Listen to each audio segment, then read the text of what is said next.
Immigrazione e Grande Guerra è stato il tema centrale della 37esima edizione del Raduno dei Pordenonesi nel mondo, l'iniziativa organizzata dall'Ente Friulano per l'assistenza sociale e culturale degli emigranti e svoltasi a Travesio. A 100 anni dal primo conflitto bellico, anche Le Fasce ha voluto concentrare la propria attenzione su questo argomento, oggi di grande attualità, che permette di analizzare il passato ma anche di proiettarsi nel futuro a seguito dei tanti risvolti che l'evento ha creato nel tempo.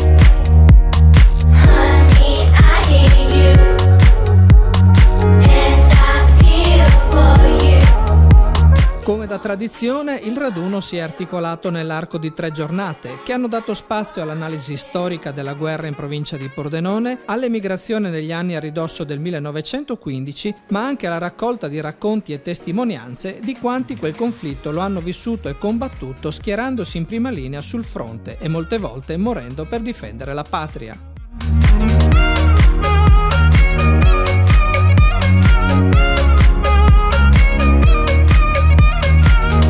La rassegna si è aperta a Toppo di Travesio, dove sono state accolte le delegazioni estere presenti al raduno. A dare loro il benvenuto il presidente delle Fasce Michele Bernardon, nonché il primo cittadino Diego Franz e il vice sindaco Adelchi Pellarin. Ad ognuno degli ospiti l'amministrazione comunale ha donato un volume sulla storia della cittadina pordenonese che quest'anno ha ospitato la manifestazione.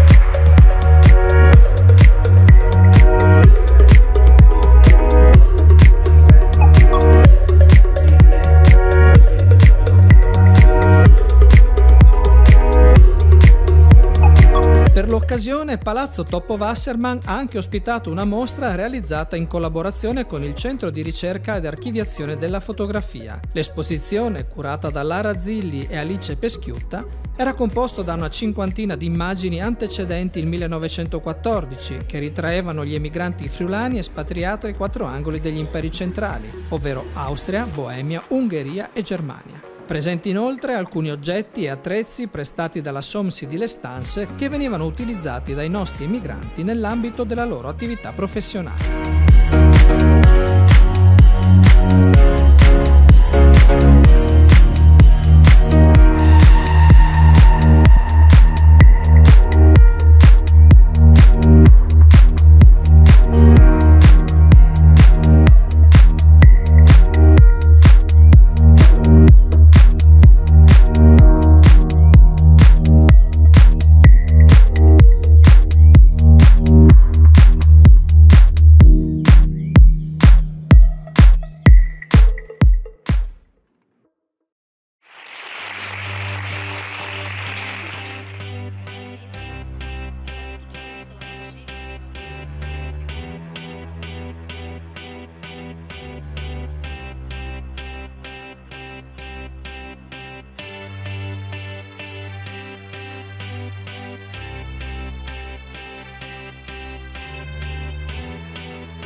Il momento centrale del 37esimo raduno dei corregionali è stato il convegno svoltosi all'Auditorium Comunale di Travesio. Il collegamento esistente e reale che si verificò agli inizi del Novecento tra emigrazione friulana prima e dopo la Grande Guerra è stato tratteggiato dapprima dal professor Gianni Colledani, il quale si è soffermato sugli aspetti legati all'esodo dei nostri corregionali negli anni antecedenti al conflitto. Lo studioso Giuliano Cescutti si è invece addentrato nei dettagli riguardanti la provincia di Pordenone nel periodo compreso tra il 1915 e il 1918. Qualche numero, a livello friulano siamo su 80.000 emigranti stagionali, ai quali si aggiungono, e lì non abbiamo un numero e probabilmente non ce l'avremo mai, gli emigranti che siano definitivamente stabiliti all'estero. Pensiamo al caso di Maniago città, una cittadina di circa 7.000 abitanti nel 1914, circa 900 emigranti stagionali che restano, ai quali si aggiungono probabilmente dai conteggi che sono riuscito a fare almeno altri 500 maniaghesi, che sono i lavoratori ma sono anche le mogli e famiglie di numerose prole. Sono persone, nel caso degli emigranti stagionali, uomini maestranze di solito specializzate che vanno a lavorare sui grandi cantieri ferroviari, ma non solo sui grandi cantieri ferroviari, ma anche e soprattutto, ricordiamolo, sono terrazzieri e cimentieri, quindi manodopera di alta specializzazione nella zona nostra della montagna, della pedemontana. Coloro che siano stabiliti definitivamente all'estero in qualche caso sono anche veri e propri imprenditori che avevano costituito delle proprie attività con questo tipo di specializzazione e che si trovano ad aver abbandonato tutto all'estero, venuti in Italia, si trovano ad abbandonare le famiglie, a dover partire per il fronte.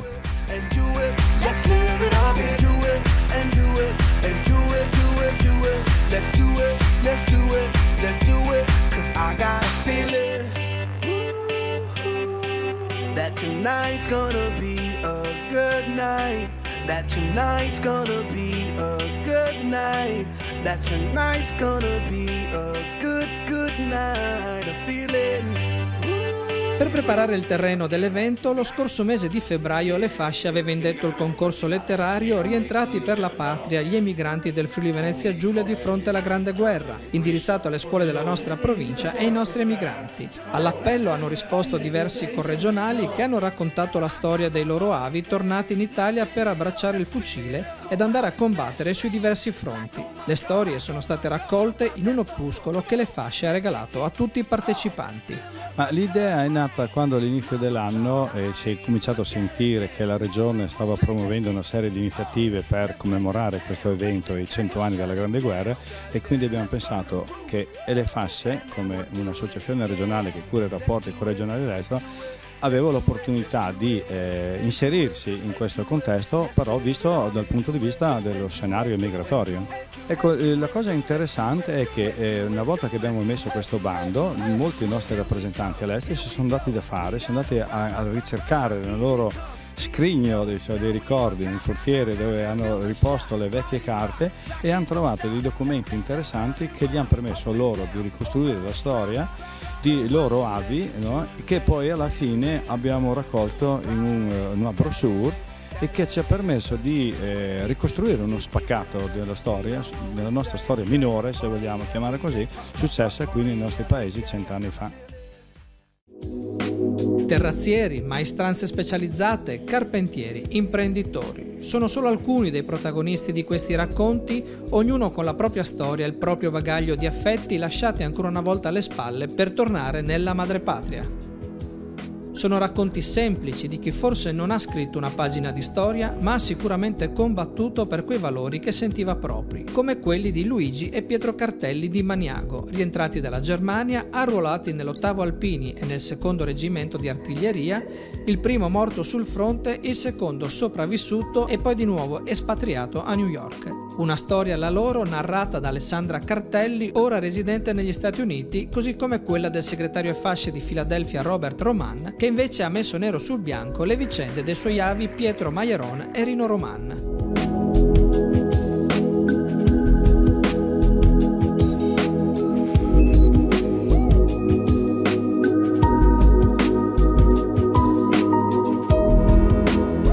Scavare nei ricordi per portare alla luce i racconti dei nonni è stata per alcuni di loro anche una sorta di ricerca della verità, come nel caso di Nelida Mattiussi, ora residente in Argentina, la quale, mentre raccoglieva i documenti del nonno Gregorio, ha scoperto che nel suo rientro dall'America Latina per arruolarsi nell'esercito non arrivò mai in Italia perché morì sul treno a pochi passi dalla madrepatria.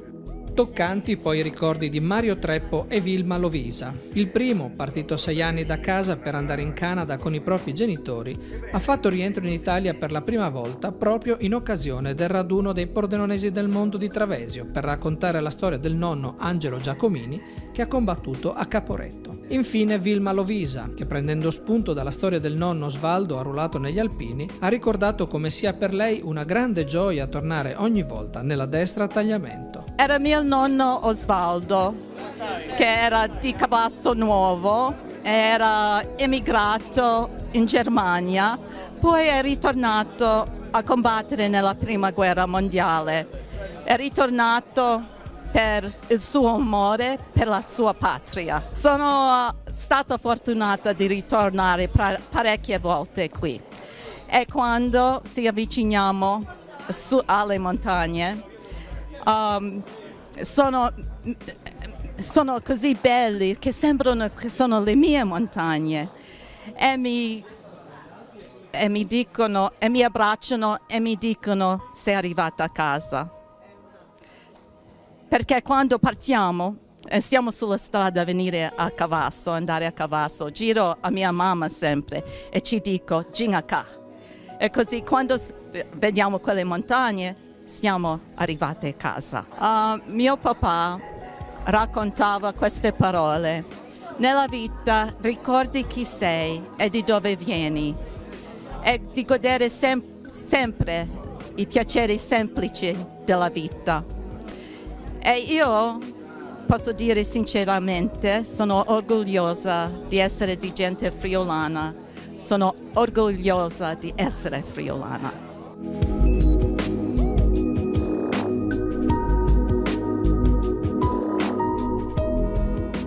Un tema, quello dedicato ad emigrazione e grande guerra, apprezzato dal vicepresidente della regione Sergio Bolzonello, tenendo conto che le memorie del primo conflitto bellico si stanno traducendo anche in un tema di richiamo turistico per il Friuli Venezia Giulia, proprio grazie ai corregionali.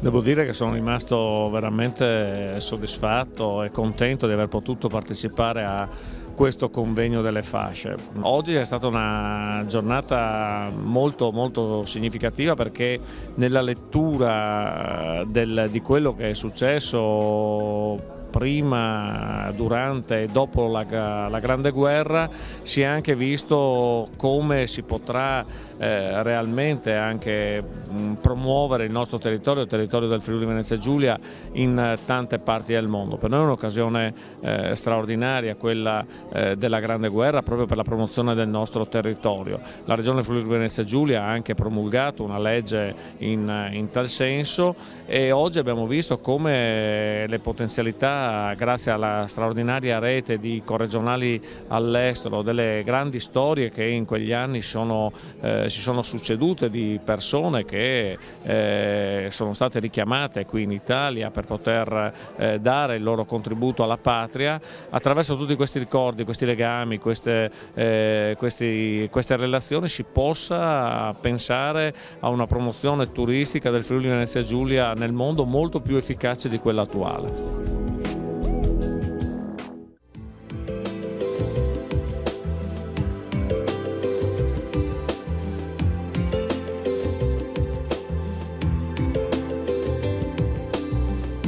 La terza e ultima giornata del raduno dei corregionali a Travesio ha preso il via con le note della Filarmonica di Valeriano che ha accompagnato le delegazioni estere e gli ospiti verso la Pieve di San Paolo.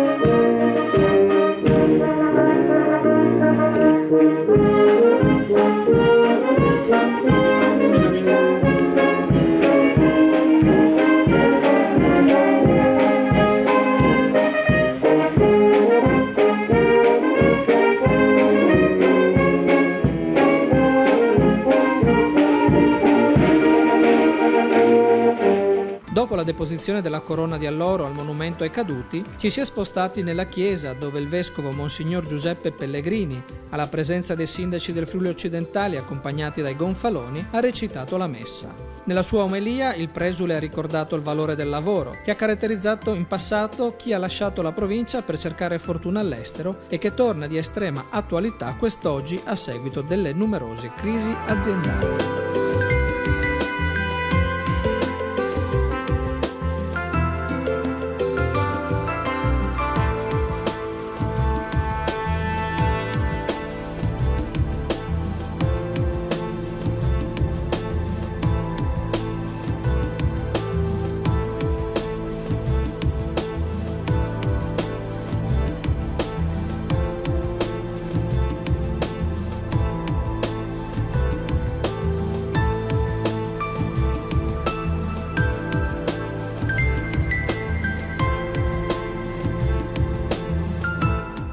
La domenica è poi la giornata dedicata alla consegna del premio Odorico da Pordenone, il riconoscimento che la provincia assegna ogni anno ad un corregionale residente all'estero che si è distinto per la sua operosità. La scelta di quest'anno è ricaduta su Lorenzo Lori Colussi, nato in Sudafrica nel 1938 da genitori casarsesi.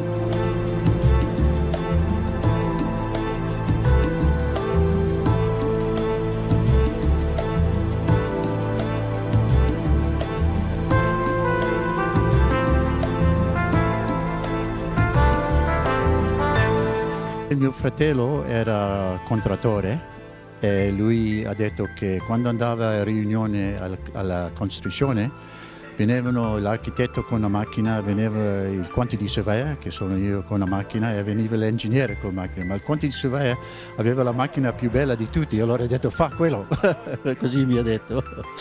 In questo periodo ho fatto tanto perché ho parlato con la gente, ho visitato qui in Casarse 1965, ma a quei tempi era molto difficile qui in Casarse, non avevo tanto spirito perché potevo vedere che la guerra seconda mondiale era ancora, l'effetto di quello era ancora lì. Era una cosa molto difficile per accettare la situazione, ma dopo di quello abbiamo ritornato dopo e ho visitato i miei genitori, e quando ho visitato i miei genitori ho pensato, qui è il posto che devo ritornare volevo ritornare forse per vivere qui 6 mesi dell'anno, ma la mia moglie non parla italiano, allora per essere è un po' difficile, allora per quello abbiamo deciso di stare in Sudafrica per 12 mesi all'anno. Sì, i migranti giovani devono lavorare e studiare. Studiare è più importante, e dopo di studiare a lavorare, ma non lavorare 3, 4, 6 o 7, 8 ore al giorno, lavorare 12 ore al giorno come abbiamo fatto noi. Si lavorava fino a mezzanotte qualche volta ogni giorno, perché il lavoro deve essere stato fatto e poco a poco abbiamo fatto meglio, guadagnato di più perché abbiamo proprio lavorato, ma i studi sono molto importanti. Allora se vanno in Sudafrica come giovani devono avere un grado o qualche cosa così, tertiary, come si dice in inglese, da lì è come una scala che devono ascendere.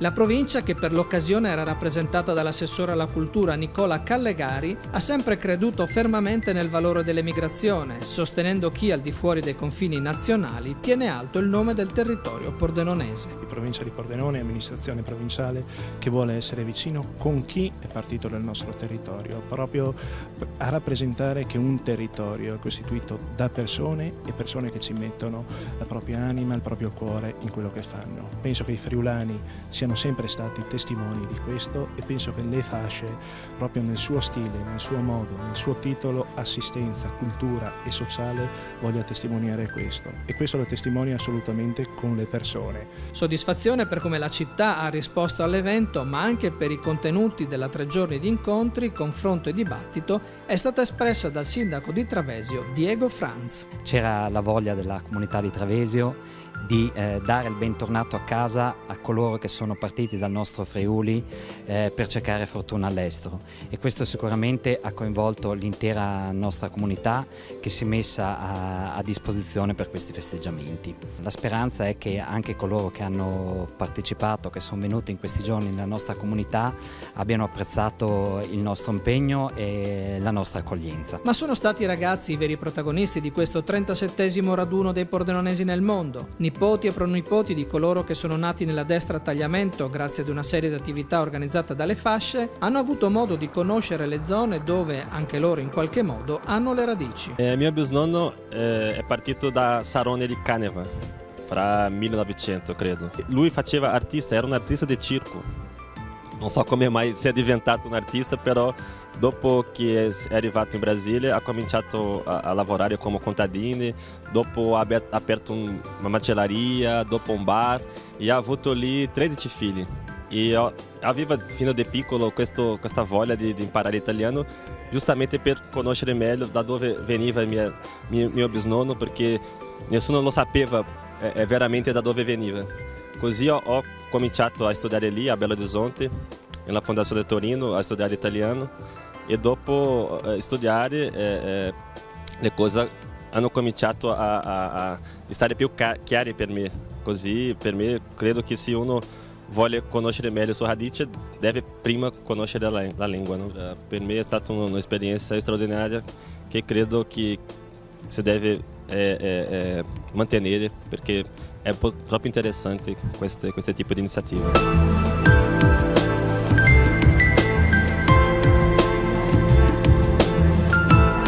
La mia nonna, alla parte della mia mamma e anche mio nonno sono nati in Zoppola.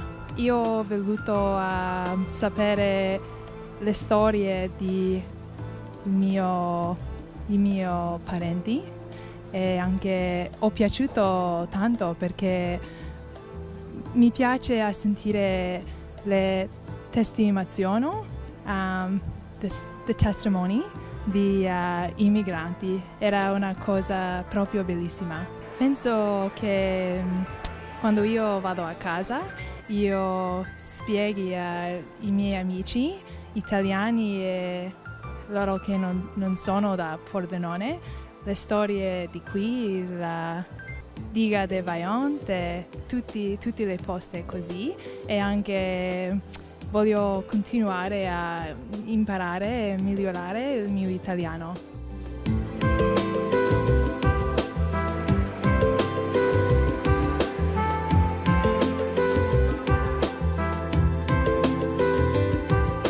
Io sono del Brasile, mia città è Veranópolis, stato Rio Grande do Sul. Mia trisnonna è friulana di Pasiano di Pordenone, però anche dopo si è sposato con un ragazzo di Veneto, di Bassano del Grappa.